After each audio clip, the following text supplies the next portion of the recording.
Well, good morning, everyone. You know, I have to tell you, I grew up in this neighborhood, and I've never been on this street. Somebody told me about this street yesterday, and I kept pinpointed for me.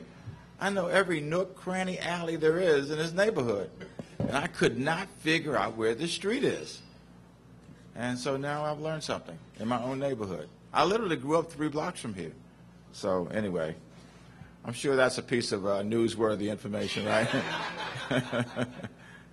Anyway, I want to thank you all for being here at Union Kitchen. I want to thank Jonas Singer, who is one of the owners of Union Kitchen, for hosting this press briefing. And I'm delighted to be able to announce a new job creation partnership with the district's first culinary incubator. The partnership with Union Kitchen is designed to help district residents who want to get their hands in the culinary arts and food preparation and delivery business to be able to do that. And most of you know, if you look at our 5-year economic development plan, this is one of the areas that we expect to really develop as a part of the growth of economic development in the city. Union Kitchen provides budding entrepreneurs with access to a low-cost, full-service, state-of-the-art commercial kitchen. Chefs, bakers, cooks, restaurateurs, and food truck operators work side by side to build a foundation for their business, not only by sharing space, but also by having access to Union Kitchen's cooperative purchasing, marketing services, as well as their customer networking.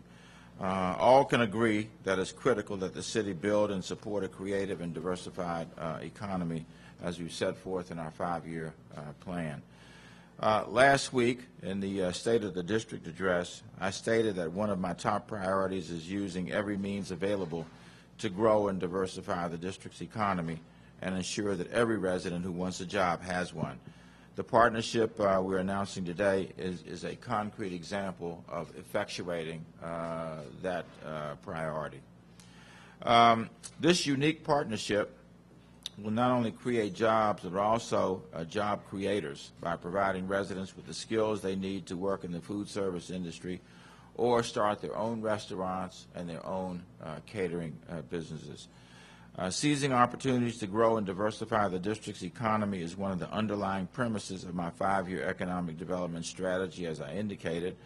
One of the initiatives, as I indicated earlier, is the creation of culinary incubators. As we implement the strategy, we want to ensure that district residents are prepared to take advantage of the job and business opportunities these kinds of partnerships create. Just last week, I guess it was the day after the State of the District, we were part of the launching of 1776, an unprecedented hub of entrepreneurship and training for the tech sector. And yesterday, I was delighted to announce, it was an amazing turnout. Some of you were there. We were with Google and the Small Business Administration yesterday. Absolutely incredible turnout at Woolly Mammoth for those who are small business owners and operators who were looking to be able to get connected in some very fundamental ways with technology. People were there to build a website, which every seat in the place was taken by small business owners who wanted to develop a website and increase their capacity to connect with their customer base or potentially with their customer base. In any event, today, at Union Kitchen, we celebrate the entrepreneurs who are involved in food production. This is all a part of achieving the goal of 100,000 new jobs and $1 billion of new revenue, both of which are part of our plan over the next 5 years, as outlined in the 5-year economic development strategy. How many of you have seen a space like this before? Well, it's obvious I haven't seen this space before since I've never been on the street. In any event, it is an opportunity, and you'll see more of the space as we get through this morning, to help people really move forward with their business if they're interested in culinary arts. This new program will enable a number of residents to work at Union Kitchen and to become fully trained in kitchen operations. Once trained, they will be able to earn a living as chefs and food service managers in some of the district's fine dining restaurants. And some will join the rapidly growing food truck industry, which is burgeoning all across the city. And we can see that just by going through downtown and some of the outlying areas of downtown. And I suspect, Deputy Mayor, that we'll see some of the food trucks as some of the people come to St. E's with the Coast Guard. I'm sure we'll see them out there as well. Several of the graduates of DOES's entrepreneurship program will soon get an opportunity to incubate their new businesses for 6 months here at the Union Kitchen. And I know our Director of Employment Services, Lisa Mallory, is working closely with them to make that happen. We think this initiative is a wonderful example of the potential of combining economic development with workforce development, or simply put, business development and people getting a job at the end of the day, because that's really what a lot of this is about. I want to thank Deputy Mayor Hoskins for his leadership on this partnership, and for all of the staff in the DMPED who have worked to make this happen. Victor's office has been working with Jonas Singer to be able to make this, to bring us to this point today. I also want to thank Jonas Singer for his work for building an innovative business model in the district, and for working with us to launch this important partnership with Union Kitchen. And you'll hear from him in just a second.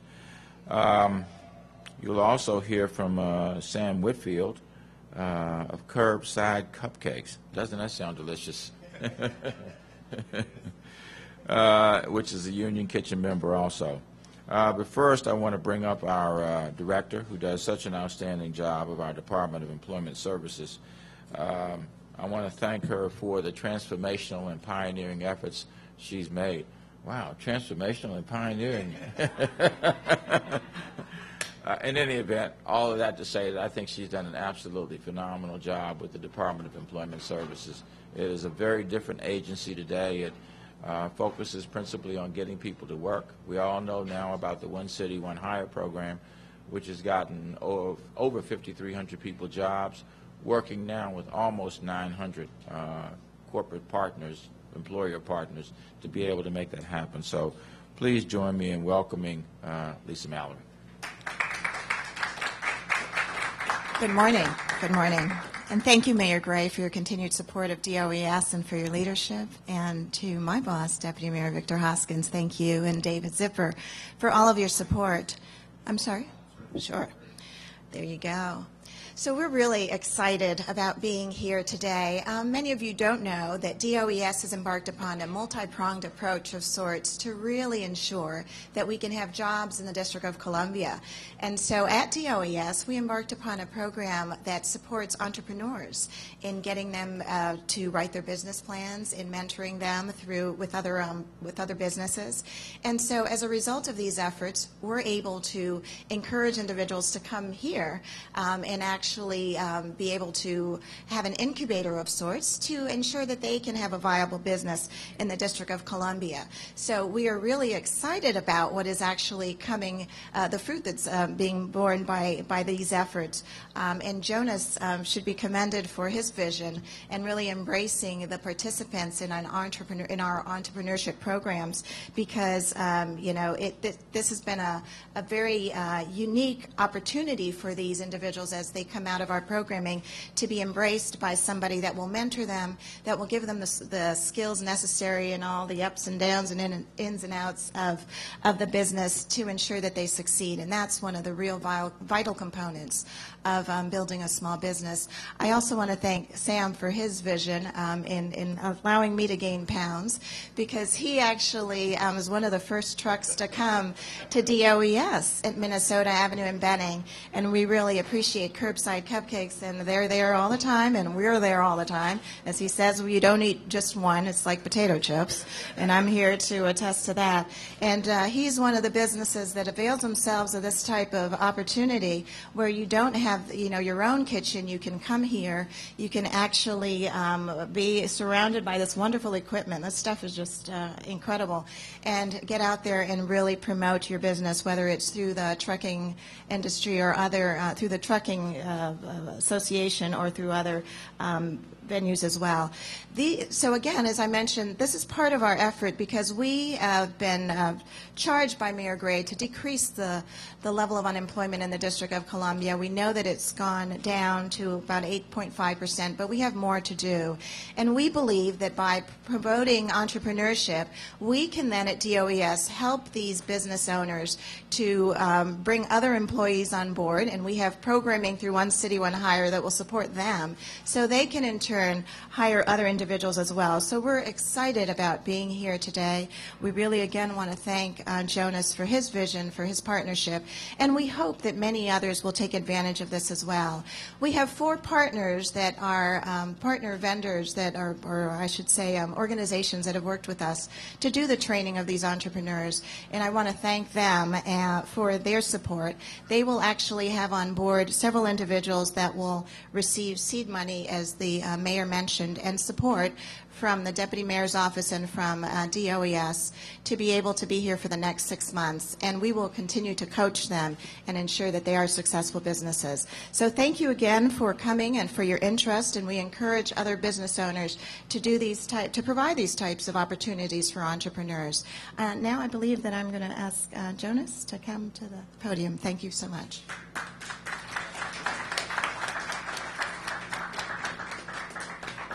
Good morning. My name is Jonas Singer. I'm one of the owners of Union Kitchen.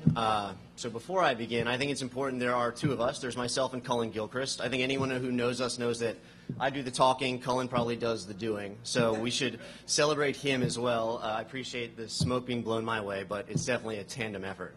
Well, we are so appreciative for you all being here today. Since it's Oscar season, I have a lot of thanks for people.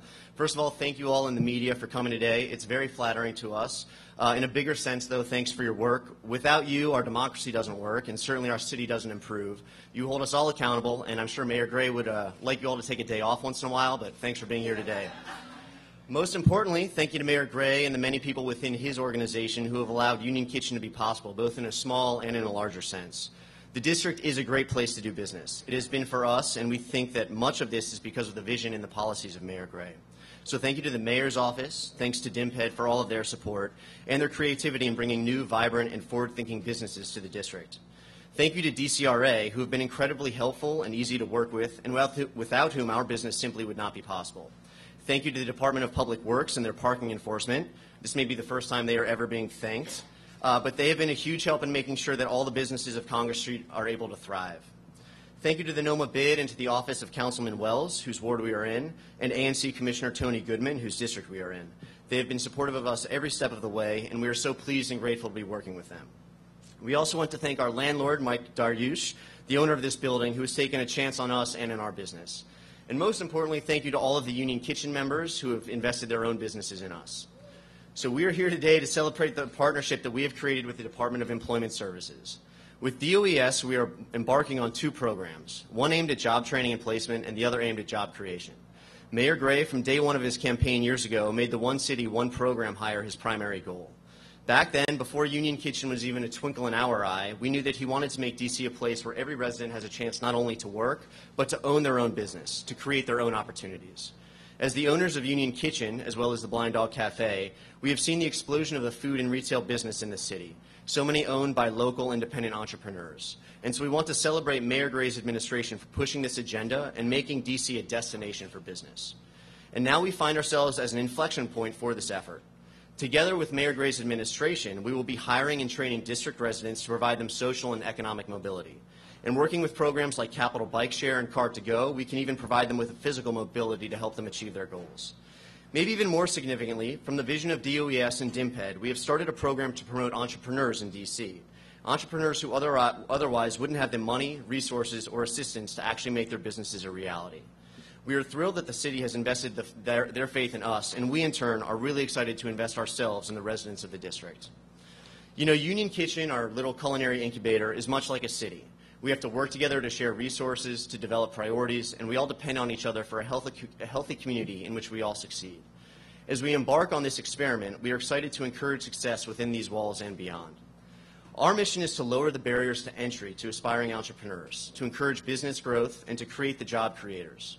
Here at Union Kitchen, we provide all of the services a business needs, from the basics of a cleaning crew, linen service, and all of the kitchen equipment, to providing in-house connections to branding, web design, and accounting services, to providing our members connections with food retailers and distributors and opportunities for credit and microfinance. We launched this project because we heard from so many of the difficulties they had finding a space to run their business, of challenges operating their business, and of the fears and reservations people expressed in dealing with the business side or regulatory side or real estate side of their food businesses. So many people couldn't pursue their passion because of all the things surrounding the one thing that matters most, making their product. And so here at Union Kitchen, we let our members focus on their product, and we take care of all the rest. At our roots, we want to disrupt the entrenched systems we see in the food industry. Systems that lead to skyrocketing costs of food, systems that prohibit access to opportunity, systems that disincentivize landlords from renting to new, small local businesses. We believe that Union Kitchen and businesses like it can change and create culture. We can change the mindset in D.C. and encourage opportunities for small businesses in every part of the city, especially east of the river. Jobs for people of all backgrounds, and most importantly, investment in our communities from our communities. We want the people of D.C. to create D.C. and for D.C., and importantly, to consume closer to the place where their products are made. And like a city, to make this happen, we have to achieve certain standards. Like a city, we must be clean, we must operate with integrity. We must be transparent and hold everyone to equal standards while giving everyone equal opportunity. And so again, we hope Union Kitchen can push these agendas. Not only do we want to incubate food, but we want to incubate a business ethic, a work ethic, a human ethic of fairness, justice, and community. As we clean our kitchen, we hope our city can clean up its own house. As we work to educate our members on every aspect of operating a business, we hope our city will work to educate its citizens on how to compete in the world.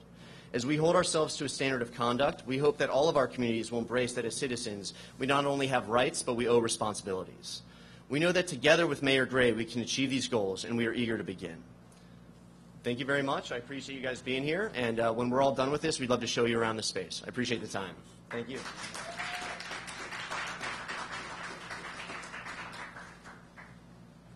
Good morning. I'm Sam Whitfield, owner of Curbside Cupcakes and long-term resident of D.C. Mayor Gray, I'm not sure if you remember our first meeting. It was at the Food Truck Association. Yes, the Curbside Cupcakes. And it was a bunch of us food truck owners circled the mayor and just hammered him on food truck regulations. And he was a good sport, and I really appreciate that. But I promise I'll never come back again. Well, that day, we took a picture together. Yes, you did. I sent that to my mother immediately. And she sent a reply text to me. I got to read it.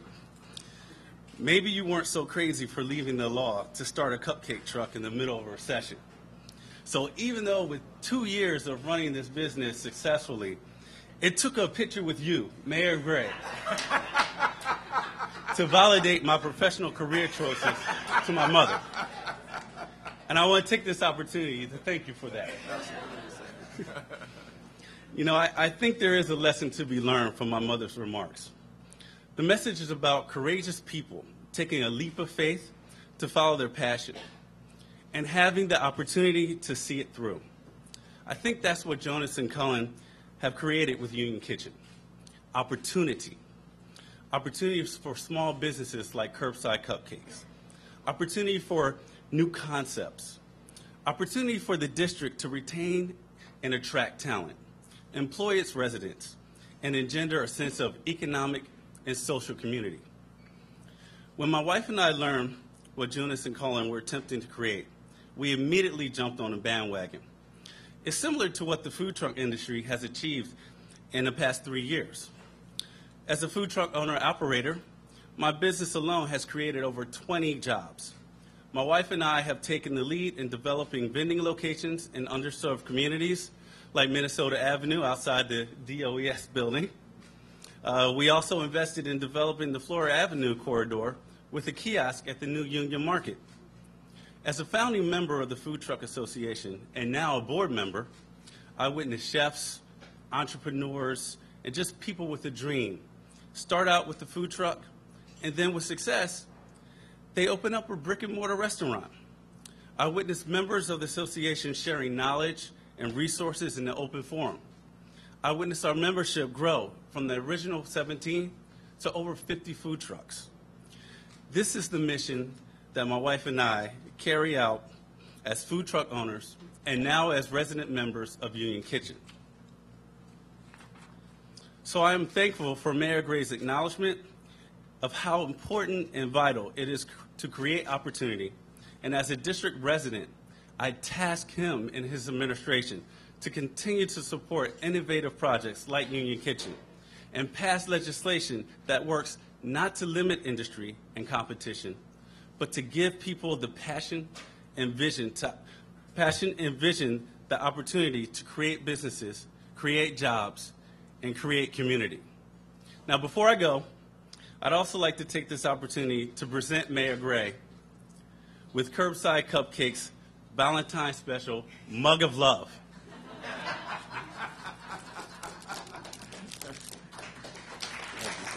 This is in honor of Mayor Gray's love for DC and his commitment to small business and community building. Thank you, sir.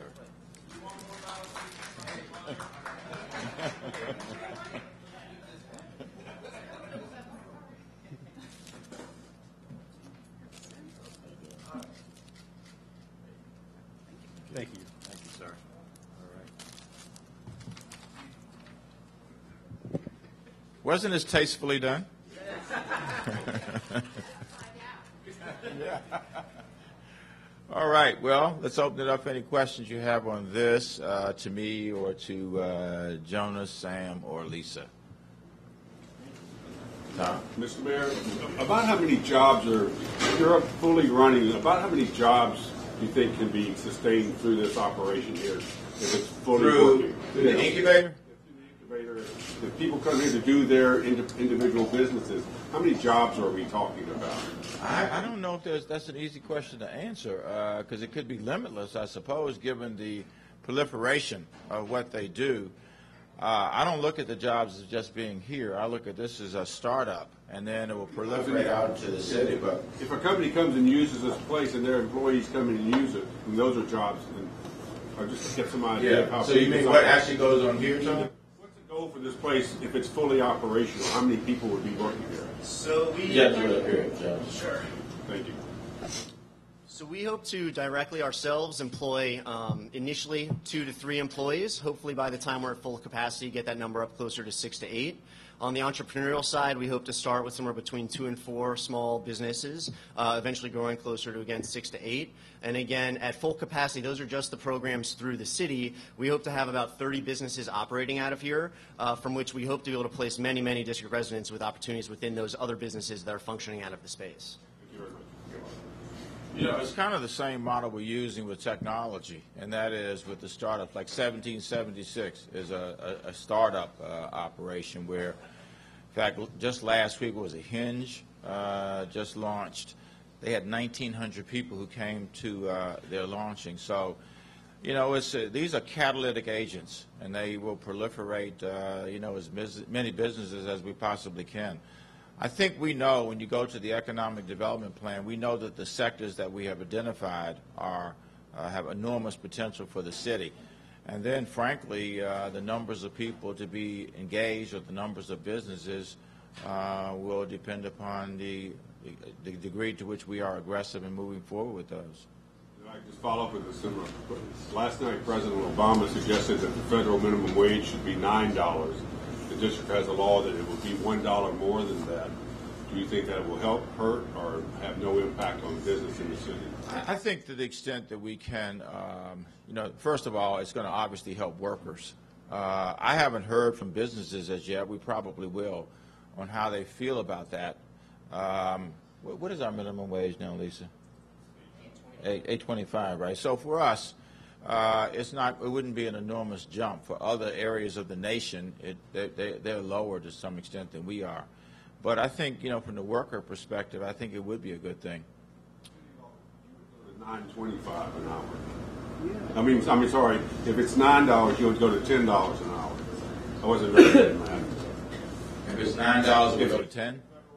You know what? I'm having a hard time hearing you, Tom. I'm sorry. I thought I was talking too loud. If the federal minimum wage goes to $9, the city's minimum wage will be $10. I just wonder if that will be good or bad. Maybe Ms. Mallory has a view of what that would be. I think, again, from the workers' perspective, I think it'll be, it's a good thing. And then you do the math, and still, you work 2,080 hours a year, that still puts you at $20,000, which is very challenging economically.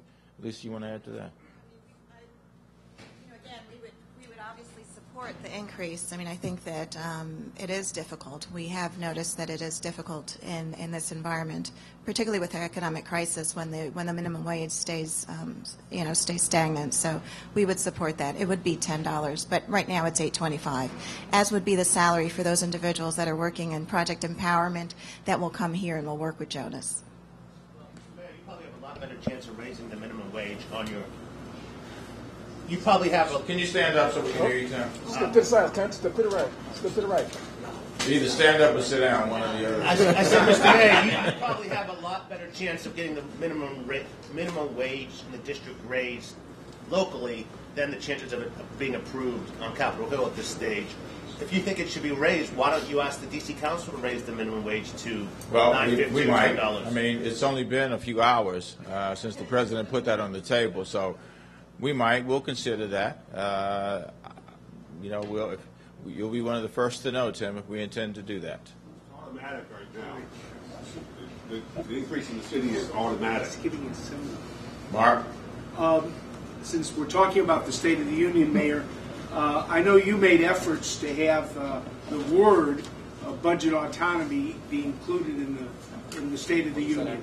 As far back as Harry Truman, who, and even D.C. didn't even have the vote, mentioned the District of Columbia. The President talked about democracy in Burma, but he didn't mention democracy in the district. Once again, the district got stiffed on the State of the Union. What's your reaction?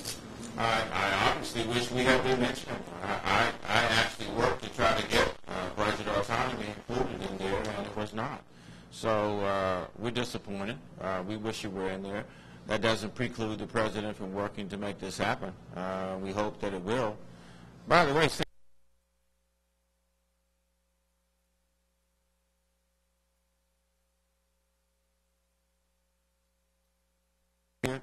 we are a national model. We're number one in enrollment in pre-kindergarten, and frankly, some of the reasons that he cited are the very ones that we have used as the rationale for expanding our program as we have in the city. So it was nice to be able to hear his support for early childhood education. Just an additional question of the State of the Union. In the past, By the way, can I ask you what does this have to do with? Well, his actually was related. Yeah, right. Okay. Well, thank you for. The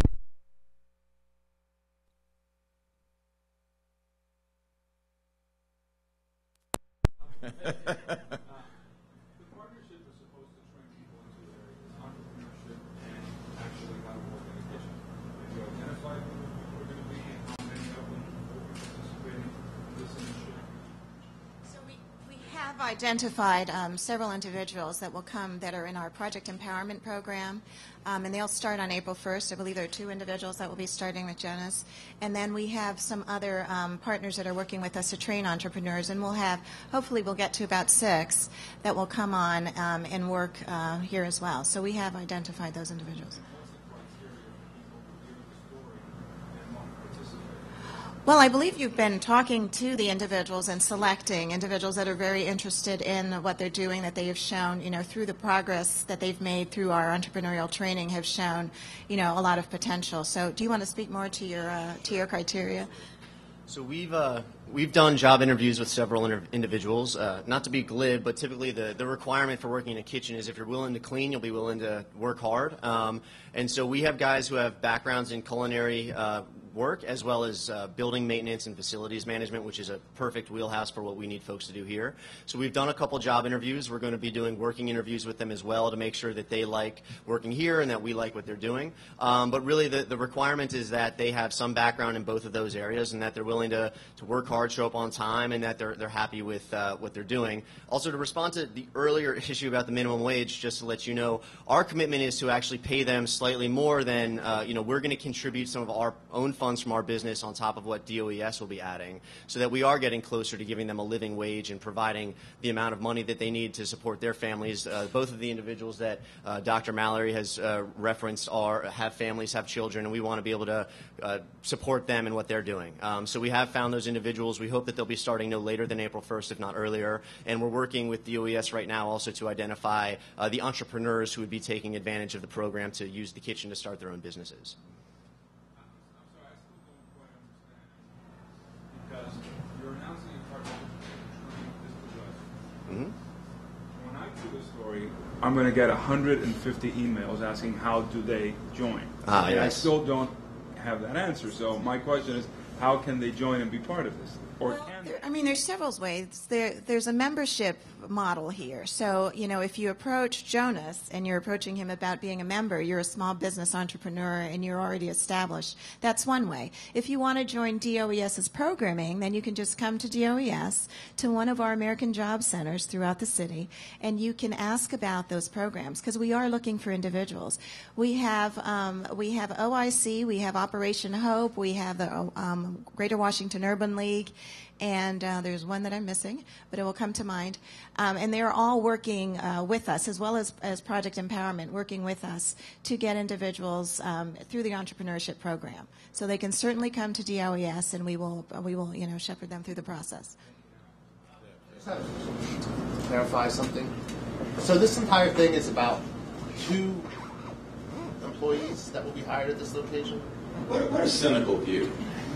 Surely you know that it's more than that, Tim. This is employees. I'm just trying to clarify. How many employees? There are 2 employees that will be working with Jonas. Okay, those are 2 individuals that have been identified that will be working there. So they're working with Project Empowerment. In addition to that, we are going to send small business owners. They will be small business entrepreneurs that have gone through our programming. We're going to start with 6. We hope to get more and more. Those individuals, we will then work with them at DOES to get them employees through our on-the-job training program and through other programming that we have. So as they come forward as an entrepreneur, we will support them with other individuals that will be working for them. So this is a model that continues and continues to expand. So there are 2 individuals that will be working with Jonas.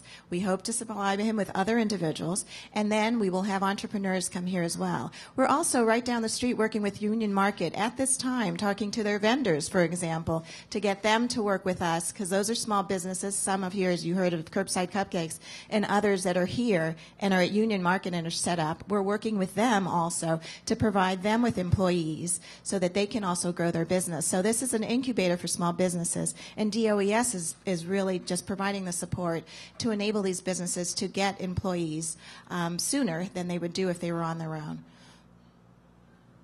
So how many people can work here? But this, I don't know how big this place is. This is the space right here for this kitchen.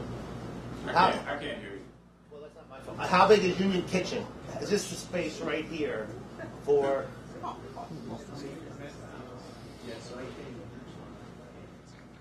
So when we're at full capacity, we expect to have 30 businesses operating out of here. If you want to do the math on that, you can multiply that by, say, four jobs per business. So those will be the folks that we are not directly employing. Those are the folks who are members of our kitchen who are using it to grow their own businesses, which would, I assume, eventually evolve into storefronts, places east of the river that need businesses, which provide more job opportunities in the future. So I think on 2 levels. One, we will hire a number of employees ourselves who will be direct employees for Union Kitchen as managers, as people working in the kitchen, helping operate events. Initially, it will start with 2 folks. I think what we definitely don't want to do is hire 8 people and not have work for them. We want to build our infrastructure like anyone else builds theirs, and eventually develop towards having 6, 8, a dozen folks working directly for Union Kitchen. I think in the long term, our goal is to provide the opportunities for those 30 businesses to grow, and also to create a cultural mindset that people can hire in the district, can do business in the district, and can open storefronts in the district, especially in underserved in parts of town where there are not businesses opening now. So that's really the goal here, is to lower those barriers to entry so that we have more vibrance throughout the city, which in turn creates more jobs. Mayor Gray? Mark of Channel 4. My assistant. The other day you said it was your apprentice. I thought he was your apprentice. I've authorized him to speak. Did you? I hope you checked what he was going to say before he says it. Okay. Anybody else? Mayor Gray, is there a requirement or a guarantee that these small entrepreneurs will be located here and using this facility? Will be hiring DC residents that come through DOES? Is there, are we certain that that's what this is going to lead to, more jobs for DC residents? Well, clearly that's the goal of this in the first place, Mark. As far as the requirement, I'll let Director Mallory speak to that. But clearly this, the technology startups, all of those are designed to bring more jobs to the District of Columbia. Otherwise, we wouldn't be doing them. If we're, hiring only people from Maryland or Virginia, or preponderance from Maryland or Virginia, would really defeat the purpose of this in the first place. So simply put, if they want to avail themselves of the resources that we have, which could be a tax credit, it could be wage reimbursements, it could be training, then they have to be district residents. So the incentive is there. I mean, if they choose to hire people that are outside from the District of Columbia, they will not get the incentives that DOES offers through One City, One Hire. A business could locate here and not be hiring DC residents. I believe the model allows for people to not do that, but in order to work with us, they would have to be district residents that are hired. As Director Mallory indicated earlier, there's another the union. What is it? The union, the market. Yeah, we visited there about 2 weeks ago, and it is an enormous operation. I would invite you all to do the same thing. And now we're looking for a third. We'll be opening a third soon east of the river. We're just trying to pin down a site at this stage. So there will be a proliferation of this model. Tom? One more question on this. The gentleman mentioned food trucks, cupcakes. Well, food trucks, it seems to be an ideal place. Many food truck operators are always looking for kitchen space. Would they be part of this? They don't hire many people, but yes. Is everything cool now with the regulations of food trucks? So they were complaining quite loud that the city was imposing too many regulations on the food truck. What was the last part of your question? Food truck operators were complaining that Yes. the city was imposing too many regulations. Has that been settled now? I kind of lost track since November. I think we've promulgated the final regulations. At least we were intending to do that. I don't. This is one of those things where you're probably going to have the bricks and mortar food operations will not be entirely happy. The food truck operators will not be entirely happy. So you look for the happy medium in between, and that's what we tried to do. We will see maybe food trucks here and using this kitchen. Yeah, that's what he In is. addition, That's what he is. Yes. Yes. Eric Newcomer with the Washington Examiner. Can you talk about the government costs? Can you tell us sort of what the government's investing in this and what the investment of the D.C. government in this? So each of the project empowerment participants that will be coming over get $8.25 an hour. So that's you can do the math there. But in addition to that, for the other individuals that we're training through the entrepreneurial training, they will each, it's up to about $4,000 per person, which is what we now offer for individuals up to $4,000 of training through our American Job Centers. So when we look at the model where you're having about 2 people here and 6 people in the future. And also we are going to ask them to raise the first $500, I believe, and then we will provide the remainder the remainder for the 6 months of their membership fee, it's roughly about a $32,000 investment, which will, lead to much, much more. Much, much more revenue, I should say, as opposed to much, much more cost. Have to be sort of independently sustainable. I mean, for how long does the government sort of support their incomes? Well, we're supporting them for the first 6 months with the membership, with our hopes, and through working with Jonas, as you can see, because he had some wonderful philosophy as he was talking about in the introduction. The mentoring process that take place. I mean, we hope that they'll be operational in a short order. Some of them that have come to us already had an idea that was very well baked, and it just took some discipline through our entrepreneurial program to get them on board and to really get their business plan in place, and maybe even avail themselves of small loans through our Department of Small and Local Business Development. So some of them are fairly well baked, and so they just, having a kitchen, they can just immediately spread out. Others, they may have tweaked their ideas. But in most instances, the people that have come to our programming had a very good sense of what they wanted to do, had that passion towards it, so we know that they would be successful. And I know through the interviewing process, Jonas has really tried to figure out, at least those who are going to be working here, that they really have the commitment to do the hard work, to do everything that it takes to run your own business.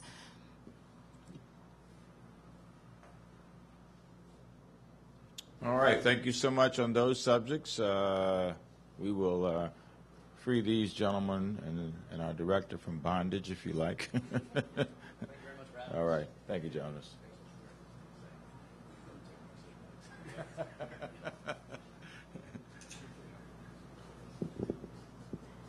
Okay. Mark. Yes, to go back to the State of the Union, it seems to be the tradition, except in the district, the mayor of the district of Columbia be invited to the State of the Union.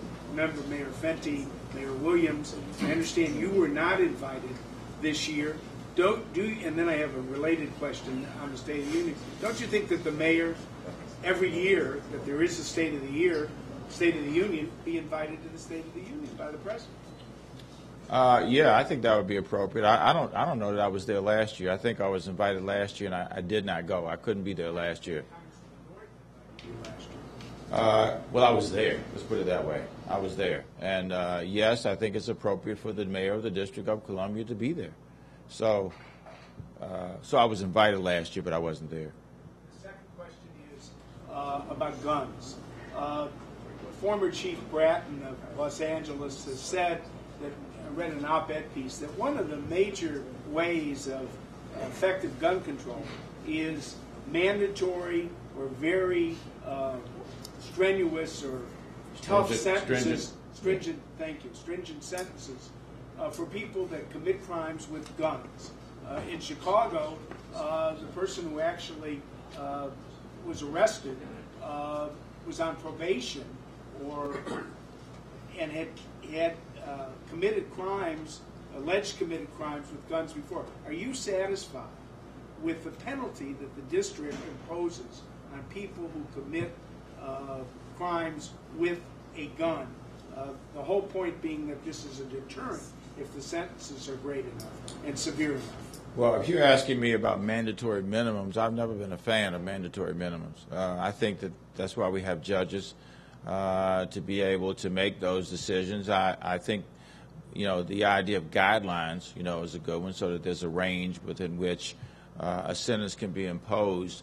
And I think that gives the judge the discretion then to be able to look at the circumstances, the conditions, the history of this, particular defendant, and then make a decision based on that information. I would not want to take all the decision making out of a judge's hands. I don't mean to question your knowledge of this, but what is the minimum for carrying a gun? I don't know. I'm giving you the fundamental answer of the approach. Whatever it may be, I don't think that a judge should have imposed upon her or him a requirement that it should be 4 years for this no matter what. Even with carrying a gun, yes. That's why we have judges. Mr. Mayor, in the last couple of days, there have been several high-profile stories about the crowding and the conditions at city homeless shelters in the district. I'm really having trouble hearing you, Tim. Okay, well, I didn't have any problem hearing Mark Plotkin. in the last couple of days, there have been several stories about the conditions and crowding at city homeless shelters. All in the post. What is your administration doing to address this issue?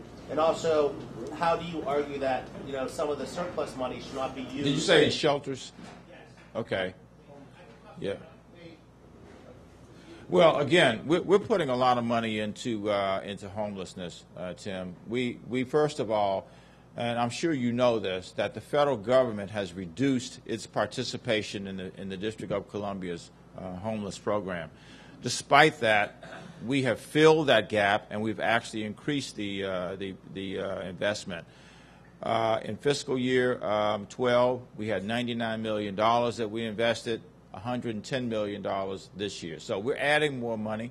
And one of the purposes, frankly, what I announced in the State of the District in terms of affordable housing is to be able to create more housing. That will include people who are homeless. It will include families who are homeless. It will include individuals who are homeless as well.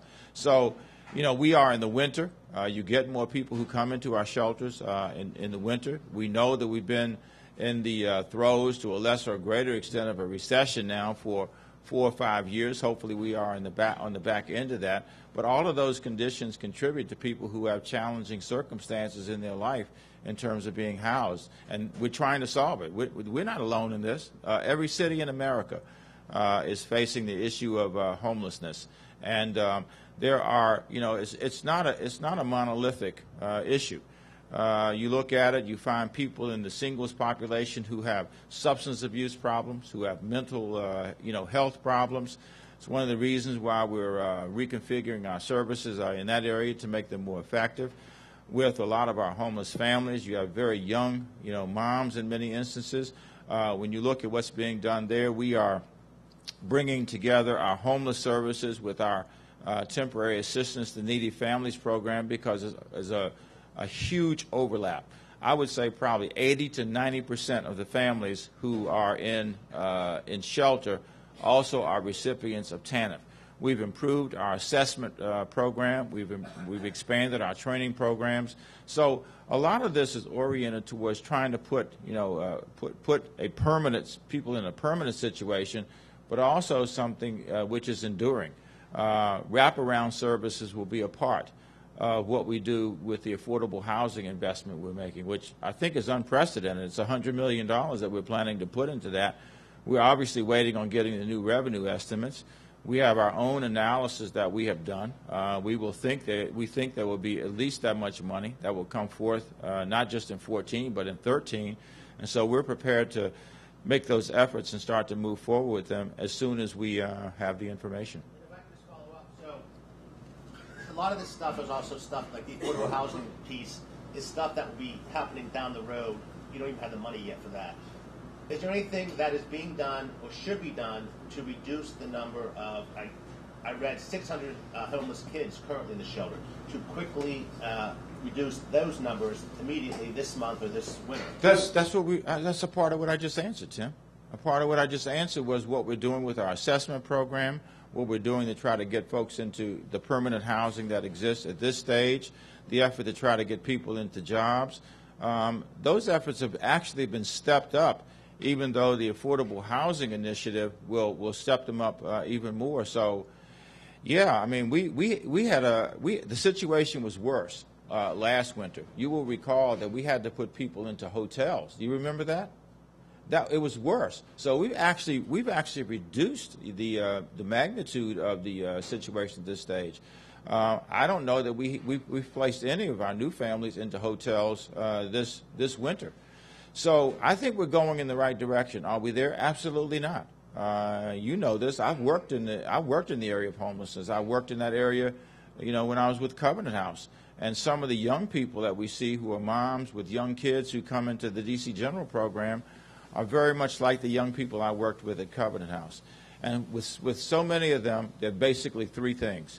It's getting a better education, it's getting them a job, and a permanent place to live.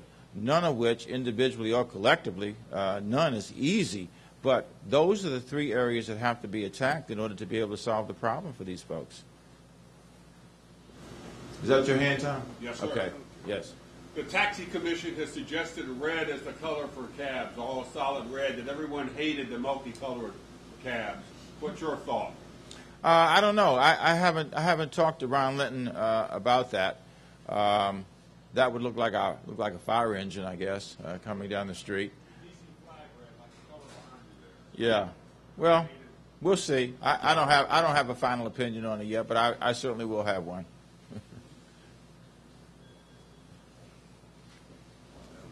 All right. Thank you all very much.